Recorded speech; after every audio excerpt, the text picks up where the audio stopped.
Tonight's theme, as you all know, is war stories from successful entrepreneurs, and we've asked our guests this evening to share with you some of the lessons that they've learned in their journeys with their companies, give you some insight, some of the challenges that you may face in your own companies and down the road, some hard-learned, hard-fought-for lessons. What we're going to do is we're going to bring each of them up here in turn and let them share with you, and we're going to hold the questions until the end.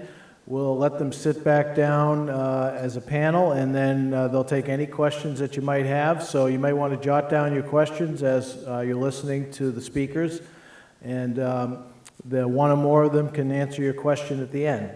So first up, we're going to ask John Joseph to come on up and speak. He's the co-founder and president of DataGravity, a data analysis startup located in Nashua, New Hampshire. DataGravity launched their new product called Discovery Series in August of 2014. At VMworld in August 2014, DataGravity received the Best in Show award, as well as the Gold Award in the new technology category. Prior to DataGravity, John was VP of Marketing at EqualLogic. In 2007, Dell acquired EqualLogic for $1.4 billion, which was reported as the largest ever cash purchase of a private venture-backed technology company. He's a graduate of WPI and Clark University, and he plays a very active role in supporting innovation in the Worcester area. We're very pleased that he's agreed to come out tonight. So without further ado, John?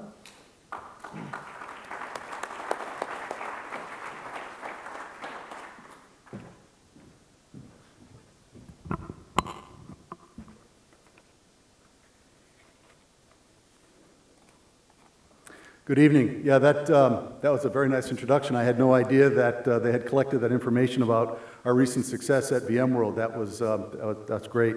So now I feel pretty confident. What I wanted to do is talk to you a little bit about a couple of companies that I've been part of. I've been part of 6 companies in my career. The last 3 are interesting. The first is EqualLogic. I joined EqualLogic in 2003 as the marketing lead there and led product management. What was interesting about EqualLogic wasn't my career there. What was interesting about the company was that as a startup, and I'm guessing from the demographics of the room here, that a lot of you are interested in entrepreneurship, interested in joining a startup, interested in being part of building the next great company. And I applaud you for that because it's an amazing experience. I joined EqualLogic in 2003 after 2 years of saying no to them because I thought that the technology was finally ready for commercialization. And I wanted to diversify my background, diversify my skills and my resume. So in April of 2003, I joined them, and in June, we launched the first product. So I had 2 months to put together a launch program for the product. Again, not so interesting, but what was interesting about it for people who will end up being entrepreneurs at small companies in Massachusetts or elsewhere is that anyone can come up with an interesting idea. Anyone can develop technology.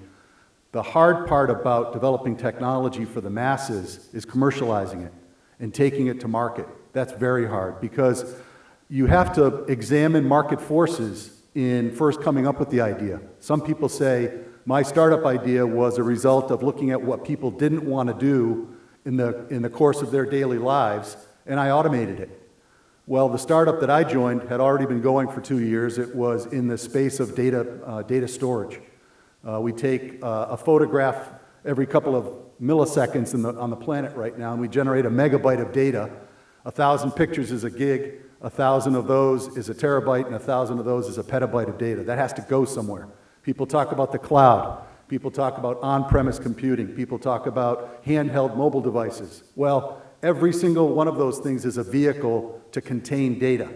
And that's what this company was focused on first and foremost. But what was interesting about it, back to the commercialization, was that the people who were the players in that space at the time were commercializing products that were extremely complicated to deploy. EMC, IBM, the age-old massive 800-pound gorillas that were out there selling products and professional services that were expensive, that were complex, and required all kinds of professional services to implement, to deploy, and to manage over time. It cost companies hundreds of thousands of dollars to do these things.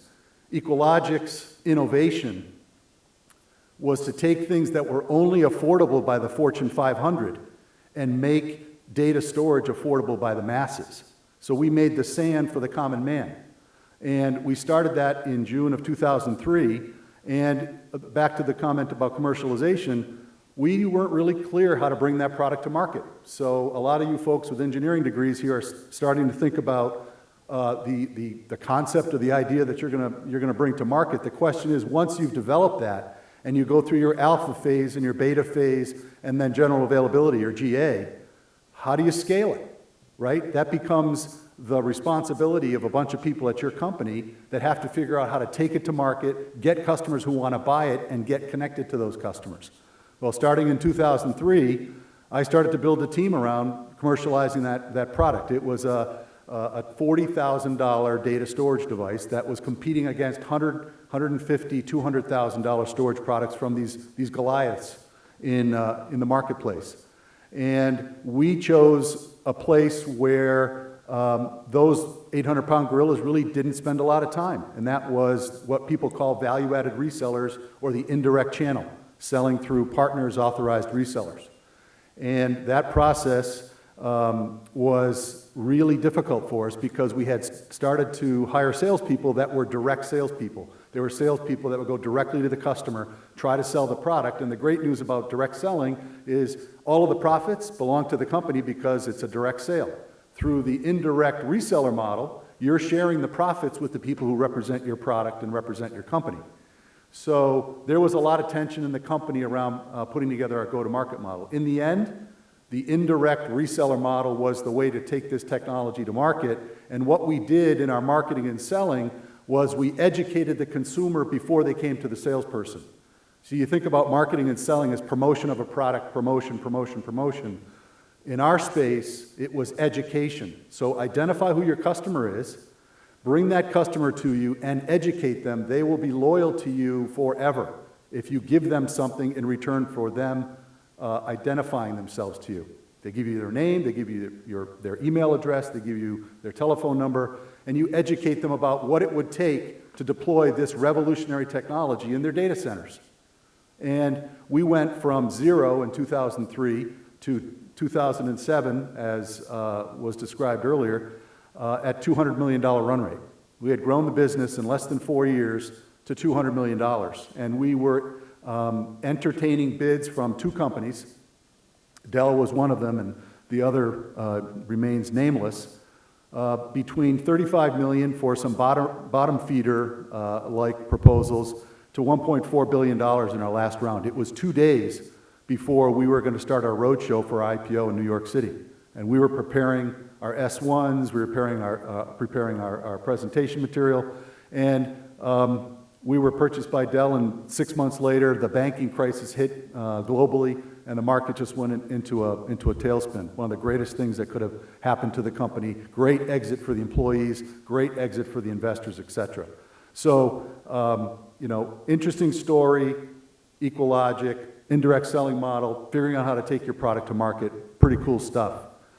Stayed with Dell for 3 years, left Dell, consulted for about a year on, again, productization and commercialization of technology, and then got together with my co-founder, Paula Long, who's the technology visionary of this product at DataGravity, and came up with an idea that was a tremendous innovation, yet again, on data storage. And what we're doing now is we're taking what is considered by everyone to be a container of dark data, and now looking at that data using resources within the storage system to analyze 3 things: people, their content, and time. And so if I have those 3 building blocks inside of a storage system, and this is what we announced on August 19th, if I have those 3 building blocks, I can tell you all kinds of things about search and discovery, about information governance, and about data protection. Now, I'm not going to try to educate the audience in 20 minutes about these 3 things. I'd be happy to talk to you at length. If you come with a checkbook and $85,000, you can purchase one of these things. But I'm happy to talk to you at length about DataGravity and the technology that we brought to market. So, I think it's less interesting for me to talk about DataGravity because you can come visit our website and learn everything that we're doing with the product and with taking the product to market and all of those great things. But I think it's more interesting for me to talk about you as people who are interested in leaving the institute, the university, and going out and starting your own companies and what you should be thinking about, rather than me pontificating about myself. And I just went through this conversation with a set of interns about 2 weeks ago that were leaving our company and going back to college, and they wanted parting thoughts. And so I think about myself, and I think about you listening to this and what your takeaway is. And your takeaway value is kind of defined in 6 or 7 categories. And in the 15 or 20 minutes that Gwen gave me, I'll try to be as brief as I can. The first is self. Remember that you are your greatest asset. Look at yourself and understand if you have the mettle to do what it takes to be a winner in a startup. I happen to have hobbies in building. I like to build. Are you a builder? Do you like to build things? Do you like to see your vision become a reality? And do you have the patience to see it through? So look at yourself, because you are your greatest asset. And look next to you to the person sitting to your right and left. I remember in August of 1982, John Van Alstyne, for some of the WPI folks that graduated from this school, said, look to your right, look to your left. He said, at the end of the year, 1/3 of you will not be here. Well, I'm not here to say that. But look to your left and look to your right tonight, and these are the people that you will surround yourself with in building these companies. The second piece, the second learning for me, is the network. It's who you are surrounding yourself with, and what skills do those people bring to the table when you sit down and talk about starting this company. Do they bring some of the skills that I'm going to talk about next? Are they compatible with you? Are they the personality type that's going to stick with you when times get tough? Because I can tell you at EqualLogic and DataGravity, it hasn't always been a cakewalk. Sometimes it's 7 days a week of 16-hour days. And that's what a startup is. It's hard. And then there are other times when it's 2 hours, you're in, and it's all about celebrating a great success. So I think the network of people that you surround yourself with is very important. And as I said, being a builder, do you want to build something, and do you have the patience to see what your mind's eye sees and translate that into something, either a product, a service, or something else? And being patient on seeing that raw material converted into that finished product. There's a tremendous amount of patience in art. And if you could see the finished product, but you don't have the patience to see it through, it's probably not the right place for you to be. So I think that building is key. The next one that is so important to me is around leadership and how you define yourself as a leader. Are you the kind of person that feels comfortable standing up in front of people, articulating a vision, and understanding and being able to feel people when they don't understand your vision and help them through it, pull them through it, give a lead by example, be a role model for people. Do as I say, not as I do. Well, do exactly as I say, because I'm here to support you as much as you're here to support me. So think about what your leadership skills are, and think about whether you have what it takes to win in this kind of environment. Why? Because there are 3 other companies, and I can tell you in the companies that I've been with my entire career, that are all gunning for you. They all want to take you down. So it's not only you as a leader, but it's the people you surround yourself, now going back to the network, now going back to the self. It's the people that you surround yourself that bring those enduring qualities that allow you to weather through it. I can name the companies that we put up on the wall of my office as our target arch rivals. They spent their days and nights trying to figure out what we were going to do next. I was at VMworld in San Francisco a week and a half ago, and someone from one of the companies I competed with walked up to me and said, this is 10 years later, said, I don't know how you did it, but we were always chasing you because you were out-turning us and out-maneuvering us every single time. And that's a much longer conversation, very interesting, about marketing and positioning of your product and company. But the guy said to me, I applaud you and your team for being the best marketing team that I ever had to compete with. We couldn't compete with you So it ties right back to those leadership skills and being consistent. The next piece of it is communication. Consistent communication behind that leadership is imperative. Helping the people who don't see it in the room, and there's 25% of the people in the room that aren't going to get it, 25% of the people that are going to get it, and 50% of the people are already ahead of you. How are you communicating to your people? What are you saying to them? Are you supporting them? And when they need you, are you going to be there for them? So communication between people is vital because it's how you're building your culture. And culture becomes a really important facet of that capability around communication and leadership and consistency. And then, I kind of wrap it up by saying that you want to think about yourself as an entrepreneur and an innovator, and you want to think about your reputation, because if you spend a lot of time thinking about your reputation, you hold yourself to a high standard. And part of that reputation setting process with yourself is around quality, and always questioning the status quo, and always looking at the quality of the product or the service or the interaction that you had with the customer, and trying to figure out how to improve on that quality over time. And, those are the kinds of things that I think are really important for you to sit down and think about as you think about what your next chapter is in your life. And not all of you are students. I see some of the people in the audience are established, successful business and technology people. I am just turned 50. And for those people, my message to you is give back. Give back to the young people that you see in the audience here that are looking for experience and wisdom on your trials and tribulations in your career. And these people they're waiting for you. They want to accept the knowledge and wisdom that you have, so give it to them. And I do that, as I was introduced, I do that here at WPI, and I do it at Clark as well. And my wife and I do it in various other areas in the Worcester community because we are giving back to the community that educated us for so many years. UMass Medical School and Worcester State University, where my wife was educated. So, it's a great experience. Startups are amazing. Sometimes they're white knuckle rides, but there's a tremendous amount of joy and a tremendous sense of accomplishment if you follow some basic principles. And I wrap it up by saying it's about integrity. It's about integrity, and innovation's cool, entrepreneurship is cool, but the things that I talk to you about are the skills and the assets that are going to allow you to weather that storm. And so it's no surprise to me when I look at myself, I guess, that I love fishing, offshore fishing, way offshore. Thanks to my wife for supporting me through that. And I love sports because if you are leaving the dock with those skills and you're going offshore, you never know what you're going to run into. There could be a terrible storm. It could be calm as a baby's butt, but you have to be prepared for it. And the metaphor works every single time. So, enjoy this, and I'd love to answer your questions during the question and answer phase of the presentation, and thank you.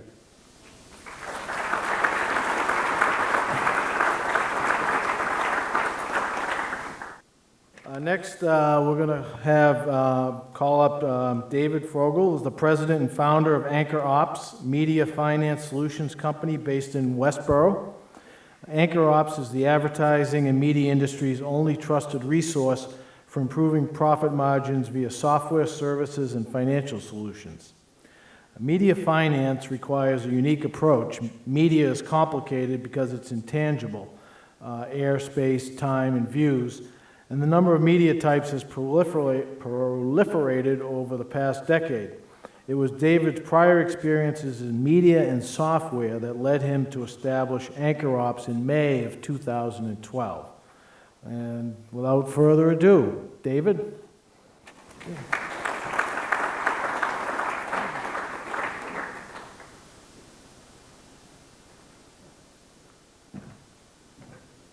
Great, thank you. Thanks to the Venture Forum for having me here.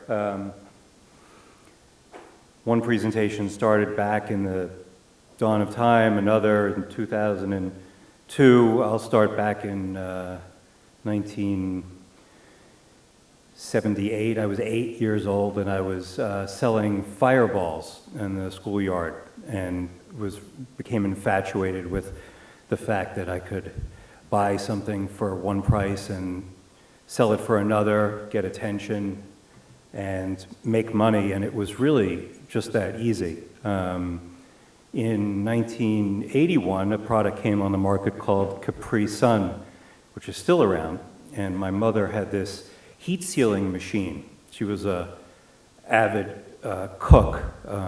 We weren't avid eaters of her cooking, but she was had a lot of kitchen gadgets, and so this device, I realized, could seal a bag on 3 sides, and if this Capri Sun, which was not really juice, would be allowed in school, I rationalized that soda, which wasn't allowed in school, should be. So I'd buy liters of soda, pour it into the bag, seal it up, tape a straw on, and in about 6 weeks, I turned a $450 net profit, and which is a little over $1,200 in today's dollars. I did look that up. And I was hooked. I was summarily shut down by the authorities and learned a very early lesson about regulation, which I would learn again. I had businesses in high school, in college, and interestingly, that was the last time that I did anything entrepreneurial until just a couple of years ago. I would see people that knew me well from when I was younger and ask how my business was going. And I said, I'm in a business, but I don't have my own business. And there was really utter shock because, and my parents were even surprised that it seemed to be part of my DNA. So, part of the path I took was to learn on someone else's dime, was to get an MBA in entrepreneurialism from other people and watch their mistakes and learn from their successes and just meet some insane people. I mean, entrepreneurs are very, very broad group of people. Some of them are geniuses, some are sociopaths, others are both and find success. So, I'm certainly not going to tell you what the playbook is for being a successful entrepreneur. But in reflecting on the 6 entrepreneurs that I've worked for, and I sort of put together a few thoughts and have a couple of anecdotes. The credos that I carry with me from those people and from the lessons learned, some of them require explanation, most don't. I learned that a business plan is directional, it's not a Bible. In fact, when I started my business, my first investor held it up and said, "Can you tell me that what you have in here will come to fruition?" And I said, "Not even remotely. If I'm doing my job, much of it will not, because bobbing and weaving and being nimble and looking for new opportunities and directions is part of my job. And if I adhere to that business plan, which is, a great exercise, it means you're thinking and you're sort of intellectualizing and rationalizing and researching. But if that's what you adhere to, you're missing probably the greatest factor, which is external forces and reality and what you don't know. Because if you're truly inventing something, you can't predict the outcome to a T. A good, and very much following on what was just said, a good idea is worthless if it can't be executed. Many people have good ideas and they stay with them for their life. Execution is really critical, and that's where sort of an entrepreneur needs to be very smart about who he or she surrounds themselves with, because you can only execute so much on your own. You need smart people around you. Talk with your competitors. They may be your acquirers, you may be acquiring them, they could be your business partners. Terms like co-opetition and frenemy never used to exist, but they're important because you never know how the tides will change. My favorite, and the one that I got smacked on the head hard with by someone, I think I was fairly early in my career, and they said, where's the deliverable? The deliverable was due yesterday, and I said, it's almost ready for you, it's almost perfect.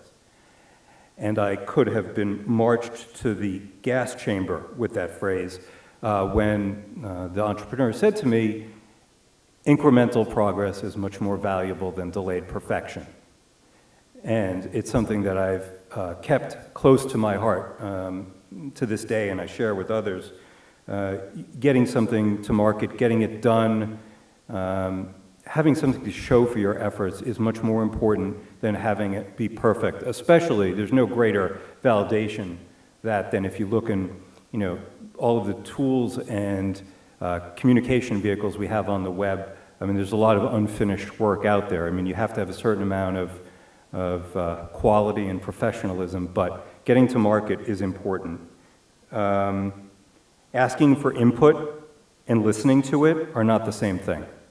This I learned by watching and from some very hard experiences when I asked questions but really was not interested in the answers. Now I ask questions and I am interested in the answers because it's very frequent that the people that work with me have better answers than I do. And I take more pride in that than when I have the right answers, because it means that I'm doing something right, and that's building something that's scalable and repeatable, and I'm just around people that are passionate about what they're doing, as passionate as I am. A leader needs to say, I don't know. Sometimes, if you don't say that, you are ultimately not believable, because we're human and we don't know, and it is very disarming when you're in a leadership position to say to someone, I don't know the answer to your question and I want to find out, can you help me? This is less about entrepreneurialism and more about management. Being thoughtful and empathetic is definitely more important than being smart and right. Of course, if you're smart and right most of the time, then the rest will follow. But be very clear with people that business is not a democracy. So there are many cultures that are very open and encourage dialogue, and while you're listening and taking in feedback, people can definitely start to think that there's a vote, and there isn't, because as a leader, you need to be able to set direction. And probably the last two things are focus. Focus is something that I saw lack of focus undo companies, and companies that were focused, had a much easier time of things. And when I was recently approached by a couple of VC firms to invest, we're not actually looking for investment now, that was probably the thing that they were most impressed about with our organization, is that while we have extended our brand into various solutions, and we've come to market very quickly with technology and financial products, they all adhere to sort of a core set of uses, same target audience, and while there has been temptation and revenue opportunities to go far, to go 10 degrees to the left or to the right, we haven't taken those. It's very tempting. And then the last is passion. So I think there are a lot of successful entrepreneurs who don't do many of the things I mentioned. I mean, Steve Jobs was not an empathetic person. He wasn't particularly nice in many respects. He was many great things. And so your strengths can certainly outweigh your weaknesses. But I would say that the only way that anyone is going to work 100, 120 hours a week, risk their personal finances, stress out their families, is if they're entirely passionate and sure of what they're doing. And I can say that was when I decided to strike out on my own again, is after I had learned many of these lessons and really, really was so passionate about an idea that I knew there was a way to make it successful. So, a couple other just quick anecdotes. So our business, very briefly, is, it's very, very niche. We work with large advertising agencies to streamline their business process and to generate revenue in unexpected places that are operationally or financially focused. So our sort of runaway product right now, which is helping our revenue skyrocket, is we send payments electronically from media agencies to large vendors. So we'll take, we'll send $1 million payment from an agency to Time Warner Cable or to CBS, and just as you would receive points or cash back on a credit card as a consumer, our agencies are generating revenue from sending these payments.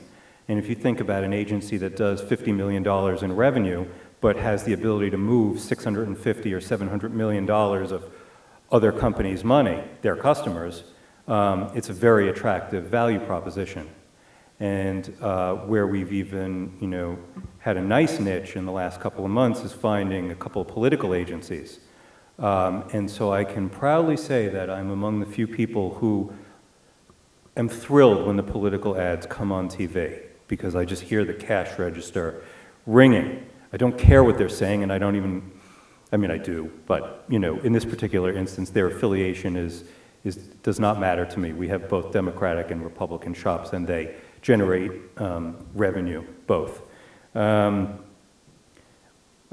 anecdote was when and this was a good learning lesson for me, when we started the business, and I'd been in a couple of companies where we brought on a lot of venture capital and had to spend it quickly, had to scale up quickly, and I didn't want to start a business like that. I didn't want to take on debt at too aggressive a rate, because I knew, and I had seen this, that it just means you have to sell the company for more money, or you have to generate more money. That's how the formula works. And so taking a grassroots, very roll-up-your-sleeves guerrilla approach was something I was more comfortable with. I wanted to retain more ownership, and I didn't want to work for somebody else, which is sometimes what happens if you don't partner with the right firms. But sometimes it could be wonderful because they have great resources, great guidance that they can provide. It's all about where you are in your sort of phase of business and what your goals are. And early on, I was doing some consulting, and basically had ideas for the products, but wanted to validate them in the marketplace.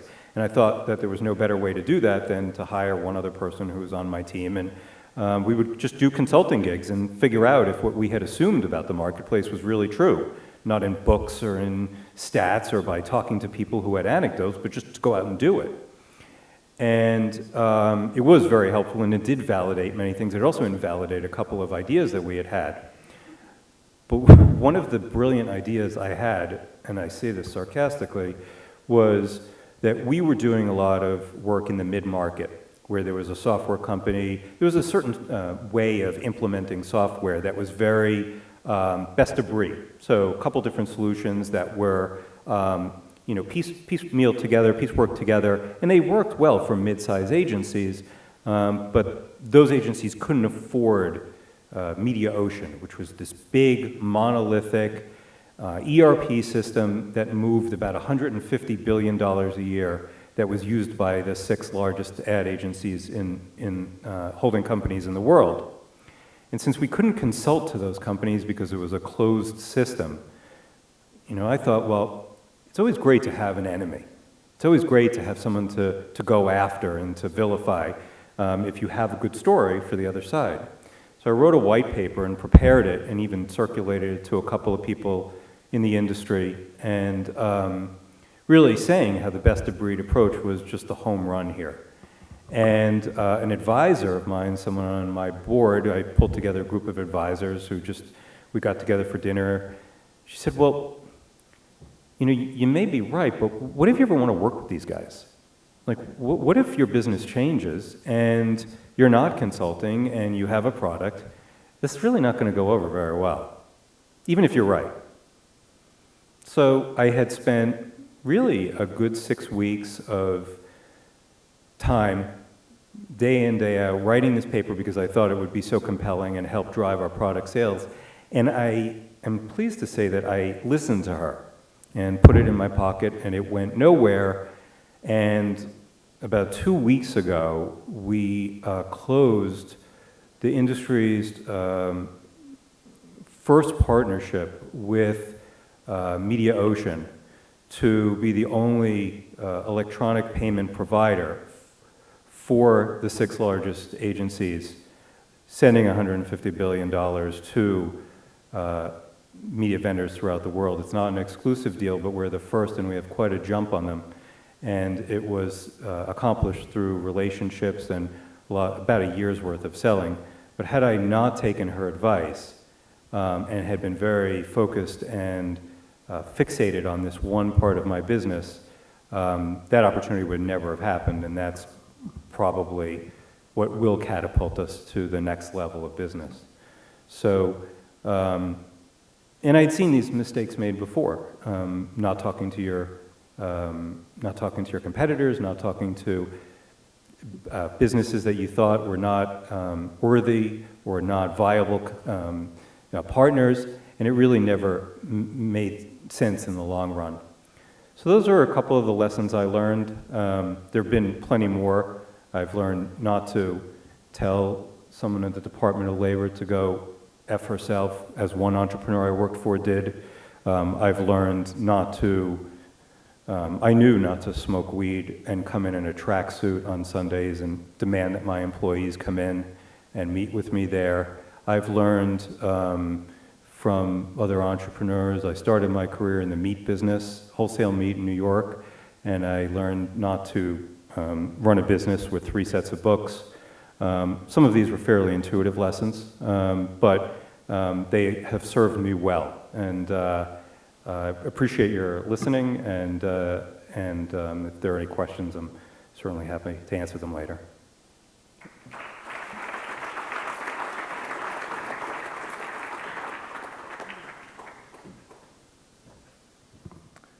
Thank you, Dave. I want to thank you personally for that. Incremental progress is better than delayed perfection. I'm going to try and work that into my my personal life.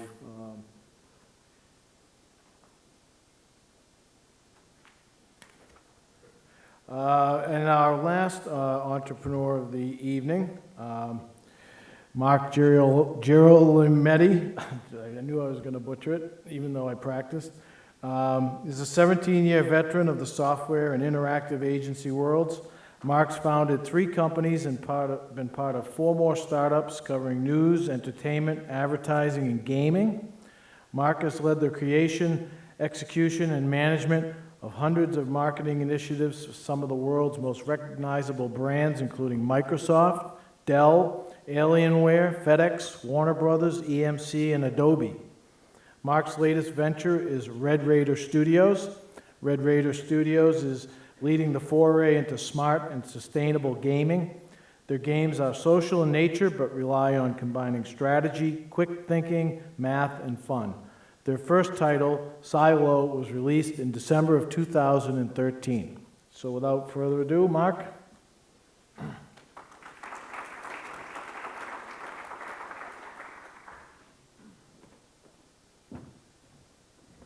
Thank you, Ed. Hi, everyone. How are you? You guys hanging in there? All right. I noticed there's a lot of students here tonight, so a lot of what I'm about to say can speak to you. And for those of you who are not students anymore, but yet might be thinking about getting into this sort of entrepreneurial game, I can sort of show you as a living example of what sort of insanity and perseverance might do for you at an older age. But speaking sort of from a younger perspective, thematically, I can kind of tie everything together with just 2 simple words: things happen. And in my world, when I was 16, 14, however old I was determined to be the next Jacques Cousteau. I was going to be a marine scientist. I was going to travel the world. I was going to live amongst whales and dolphins and crustaceans and everything else. And then one day during high school, I decided to join a junior achievement economics course, and somehow I became president of the organization that we created, and via a $20 investment, we created pencils. with our high school name on it. And we took a $20 investment for myself personally. I turned it into $250. I was so excited about myself because I had Christmas money at the time, which at 17 years old you didn't have. And then one of my sister's college classmates suggested I take a look at Babson College. I had already been accepted into the University of Maine. I was going into their marine sciences program. Decided out of respect to go visit Babson, fell in love with it, had an amazing interview, had an amazing experience, flipped my whole life in half. Flipped my life over, decided I was going to be an entrepreneur. I come from a family of entrepreneurs, but everything's sort of been on a much smaller scale. But I was just very determined to sort of make my mark in the world and do what I was sort of in love with, which was just creating, innovating, and doing really interesting things that were of my own sort of creation and not sort of fulfilling someone else's dream. However, I wasn't crazy enough to sort of go right out of school and do something. So I decided to join some startups. As Ed mentioned, my first startup was in the online news business. In the mid-90s, online news was sort of new and crazy and fresh. We did some amazing things, and then things happened. Dow Jones came along, destroyed us.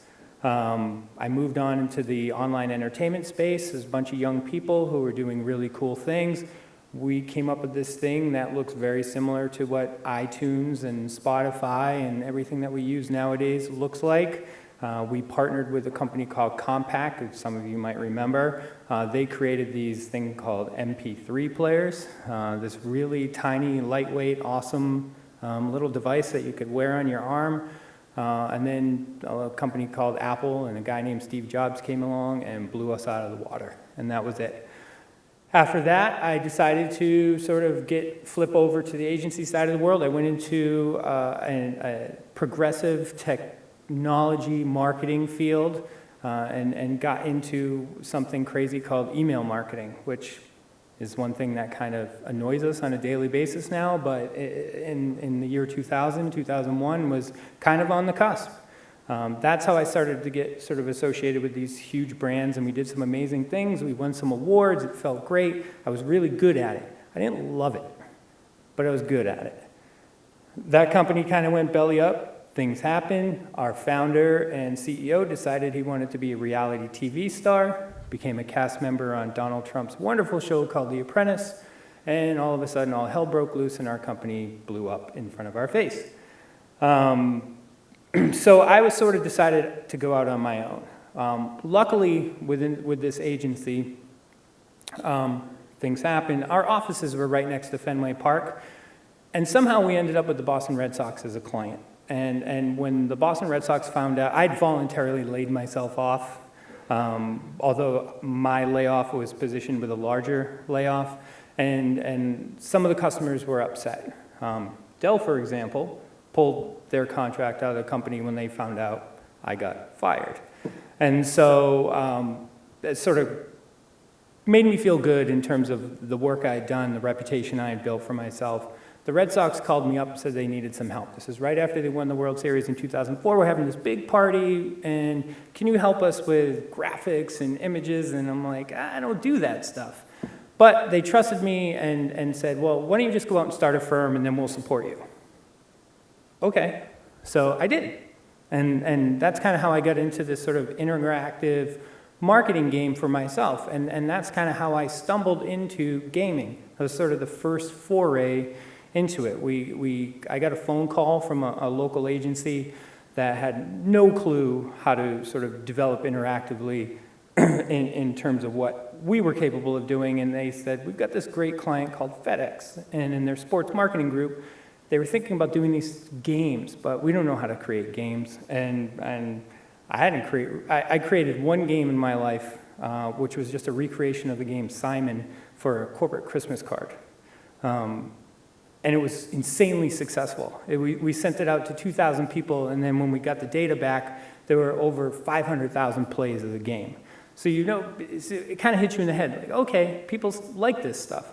So needless to say, we create one game for FedEx, and the National Basketball Association. They were only supposed to, it was only sent to 8,000 people. There were, it was all about capturing new customers. They captured 19,000 new customers as a result of it. There were 200,000 or whatnot plays of the game. They ordered 4 more games after that. So that's kind of how I got into it. But harkening back to John's story earlier, 2008 comes along.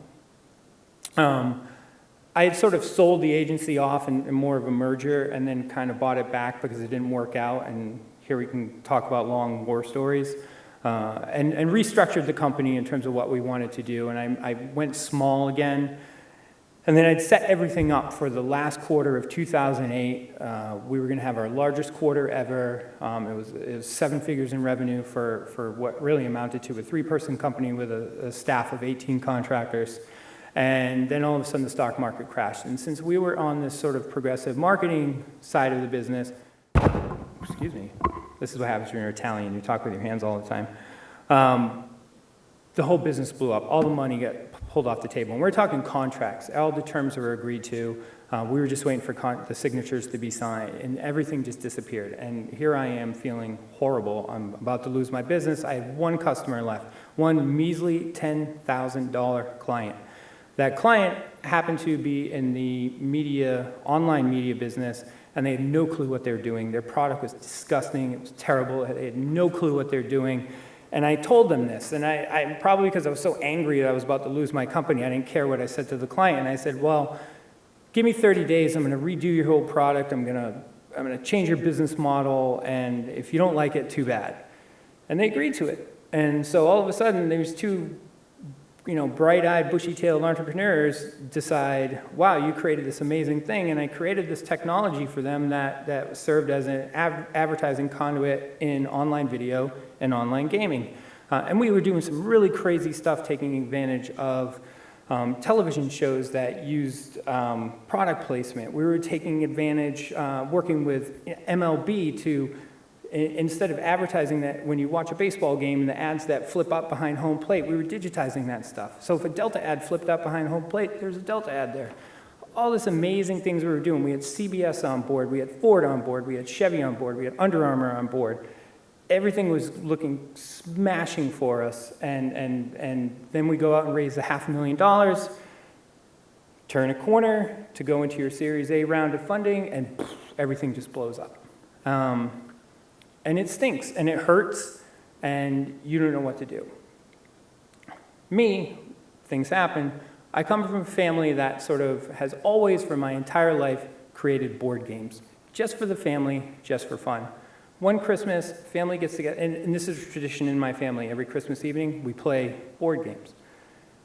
But we've always played our sort of homemade games. And one day, we've always innovated and created and changed and iterated the games that we played. And one day, my mom and my stepdad show up and they said, hey, take a look at this. We tweaked some things. What do you think?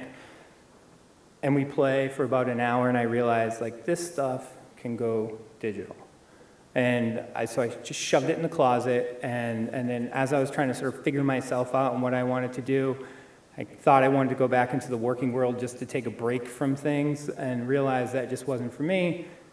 Literally yanked that game out of the closet and put a team together. And we started creating this game, and that's now called Silo. I had one partner that was sort of the technical partner, and that didn't work out. And when that didn't work out, it took forever to get to that point, and I thought that we were sort of dead in the water. And then I just said, okay, we sort of separated, and I have to figure out what to do. And we don't have any VC backing. We don't have any angel backing. We're just sort of did a very simple crowdfunding campaign, and then it's my money involved. And so I decided on a whim, I'm just going to throw a $25 Craigslist ad out there just to see what happens. And I just want to find someone who can help us finish the project. I don't even care about a partner at this point. Lo and behold, I get this email from this guy who's a co-founder of this very successful gaming studio called Blue Fang Games. Some of you might have heard of it. A game called Zoo Tycoon. Some of you may have played Where in the World is Carmen Sandiego. Some of you may have played Oregon Trail. These guys were the company behind all this stuff. I happened to just meet John one day at a cafe. I bring Silo with me, and one thing I sort of haven't told you is with our games, they start off as board games, and then we're allowed to sort of put them on people's tables and whatnot and watch them sort of play and get feedback right there in real time on how the gameplay should go and the rules and structure, et cetera, et cetera. So I literally bring this game to this cafe, and we were supposed to meet for a half an hour. I didn't expect it to work out. 3.5 hours later, we just hit it off smashingly. And then this is last fall, and we just start moving forward. And we launched in December, and really positioned as a beta, collected a ton of data, could have just forged ahead and then decided based on the data and feedback that we received that we just weren't flexible enough moving forward with as far and as fast as technology was going. So we made the call, let's put the brakes on everything, re-architect the whole game, make it as super flexible as possible, be able to build in sort of one capacity and push it out to all these mobile devices, and as well as Facebook online, et cetera, et cetera. And every turn we've made, there's always sort of risk in the process. And I was actually mentioning to John earlier today, you reach a point where you find so much, you hit so many walls that you feel like you can't go any further, and then you just have to find that simple solution that gets you over, through, or around that wall. And it can make you crazy, and there are days when you feel like you want to quit and give it all up, that it's just too much for you, and then you figure it out and you move forward.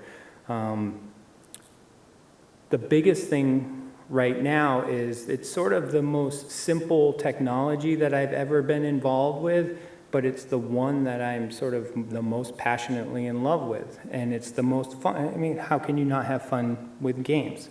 And it's the one that has received the most awesome feedback. I get to work with children, I get to work with parents, I get to work with seniors, and sort of just see the expression on people's faces when they play these games, and I hand them my phone and I tell them to take a few turns, or we give them the prototypes and we watch them use it.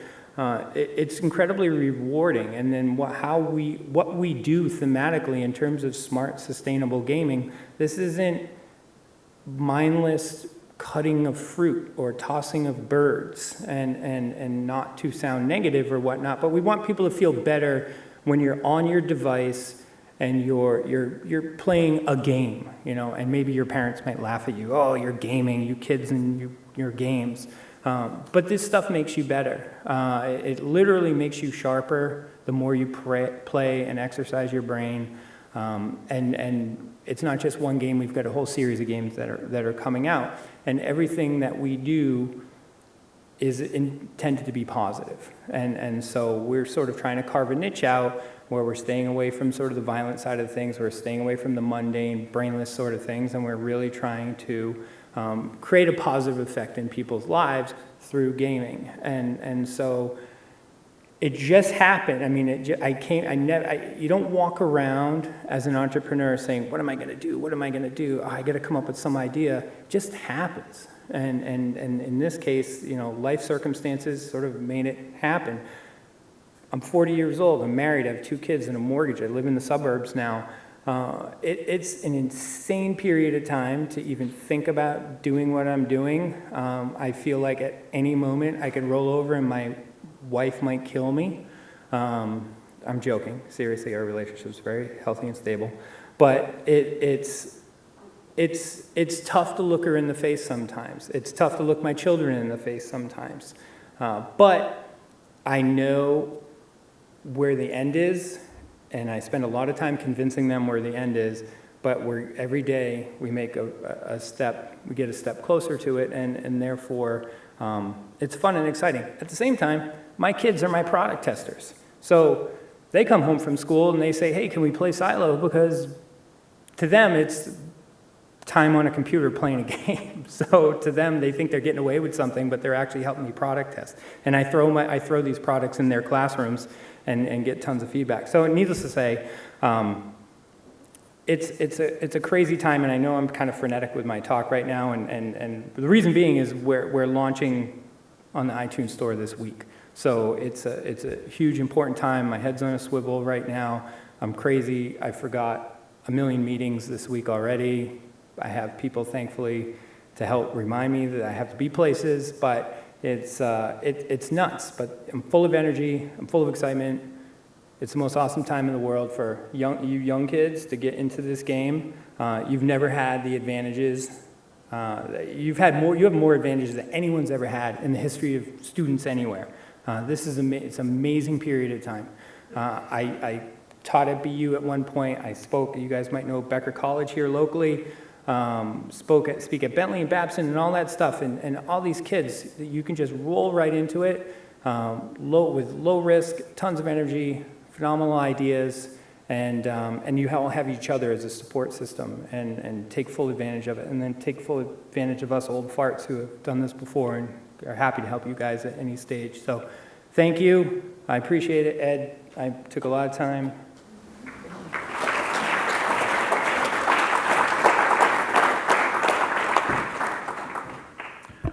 Thank you, Mark. Thank you very much. I thank all three of you. And now Gwen has the wireless mic, so if any of you have any questions for any of the three speakers, please just raise your hand and Gwen will come over and you can ask away.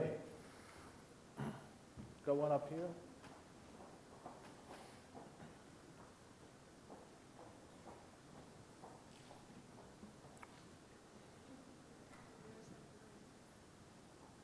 Okay, all right. I wanted to make sure my voice travels. I want to make sure I wasn't going to blast everybody's ears. My question was more concerning intellectual property and protecting it. What are some of the experiences or challenges that you guys have encountered with that? Are these on? Yeah, so I think it's documenting it very quickly and working with an attorney that is going to research it for you and identify if there's any prior art and making sure that you're covered because your IP is the lifeblood of your company. In addition to the people that work there, your IP is everything, so you need to protect it. You need to be smart about protecting it. It's expensive and daunting when the legal people get involved in it, but it's well worth it when you look back on it if it's something that's really revolutionary. I actually just went through this exercise and started to consult with an attorney, patent attorney. I don't know if he's still in the room, but he is a gentleman who is part of the Venture Forum. I went fairly far down this path and learned that if you don't have something that is really revolutionary and today algorithmic or involves something that isn't, you have to really prove that there's no prior invention, and it also has to be something that can't be replicated. There's a whole bunch of thresholds that have to be met, and the laws have changed, and the decisions on the Supreme Court as of late and in the more senior courts are really pointing to the fact that they're trying to get rid of a lot of frivolous patent litigation.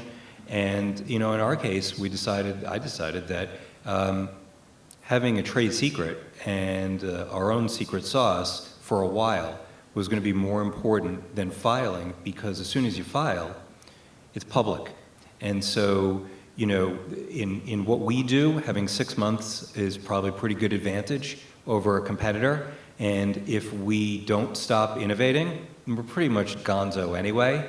So it didn't make sense for us. It obviously doesn't mean it doesn't make sense for anyone, but it was an interesting exercise for me because I'd been a part of companies that had filed and had successfully defended their patents, and it just turns out that at our stage of the game, it wasn't where we wanted to put all of our energy or any of our capital. I don't think about it. We're in a unique industry where things are bootlegged, ripped off, recreated, mimicked constantly. For example, China is a gigantic gaming environment, but we have no rights over China. I pray we're successful to where our game is ripped off somewhere else. It means we've made it, and then we can worry about all that stuff later. But as David just mentioned about innovation, I mean, we literally have 7 more titles ready to go.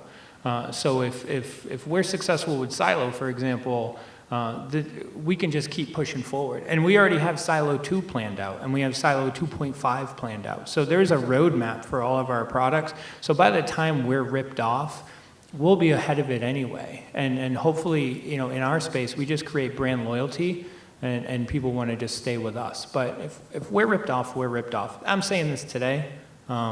I don't, you know, but right now, I just don't have time to even think about it, and it's not, and it's okay, because it's just an added stress if I do fester on it.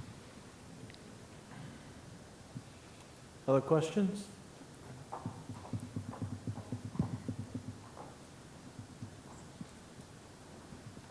Hi, good evening, everyone, and thank you, firstly, for your short insight in the entrepreneurship world. It was very interesting.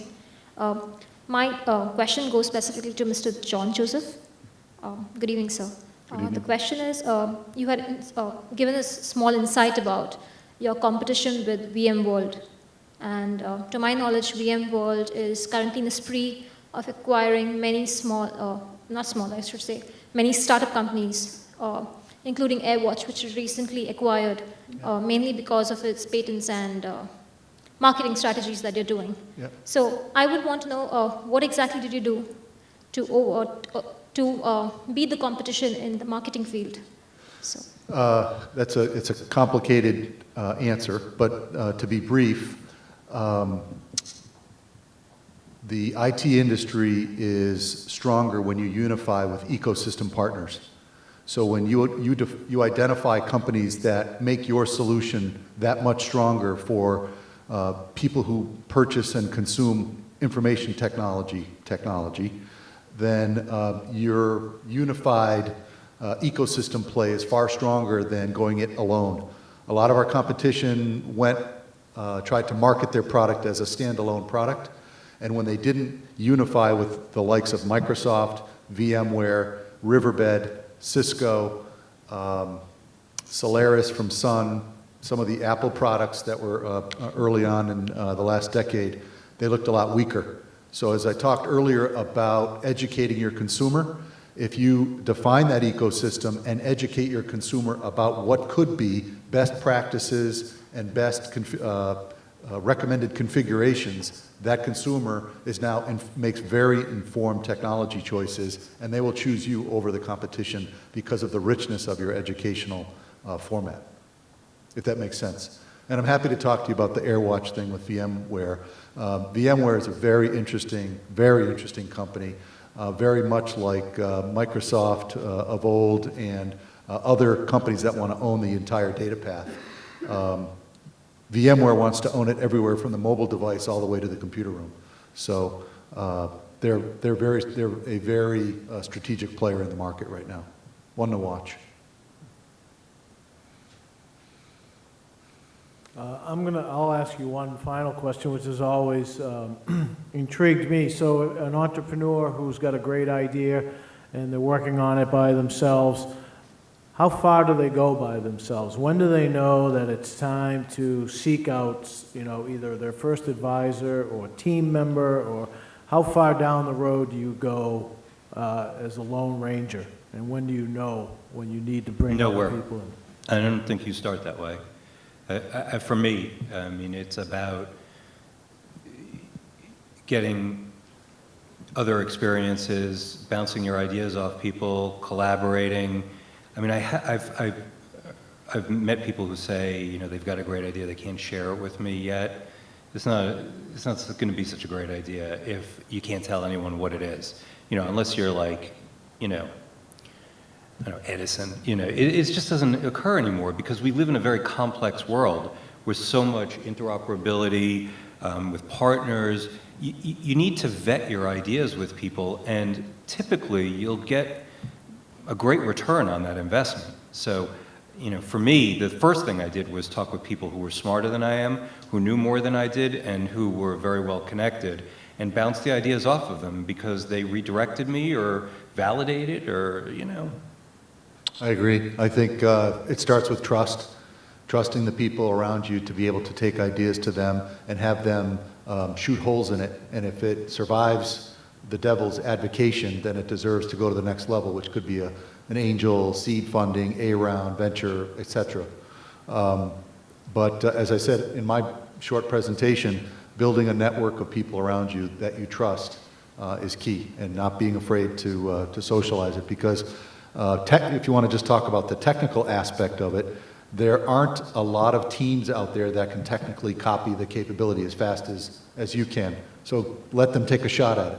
Right now, what we've been developing for 2.5 years, there are 3 other companies that are trying to do it, in half the time. They just won't get there. It's just, David's exactly right. Well, we... Oh, you're cutting me off? Oh, I'm sorry. Okay, I'll make it quick. I think it really depends on your skill set. In some cases, let me just take a step back. Even Facebook started not just by Mark Zuckerberg, but with some fellow classmates who sort of inspired him to move forward. So there's always a conduit somewhere. But in some cases, like Zuckerberg had, he had the ability to program the whole thing out. So if you're in a tech play like that, you can get it to a point where you actually have a minimally viable product like he did. People love minimal viable products, and that's kind of why we have done what we've done, which is I've kept all the VCs and everyone at arm's length, because I actually want to show a far more than minimal viable product. They've seen the demos.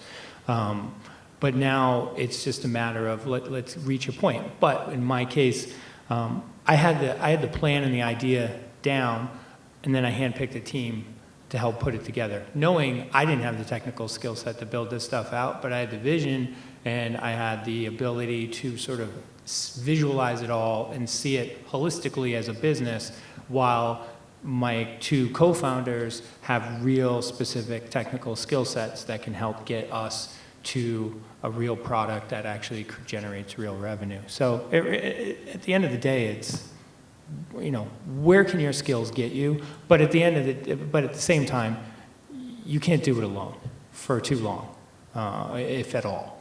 And so you really need strong people around you. Well, I want to thank John, David, and Mark for their fantastic presentations. I know I personally learned a lot. Hopefully all of you did. So please, let's give them a round of applause.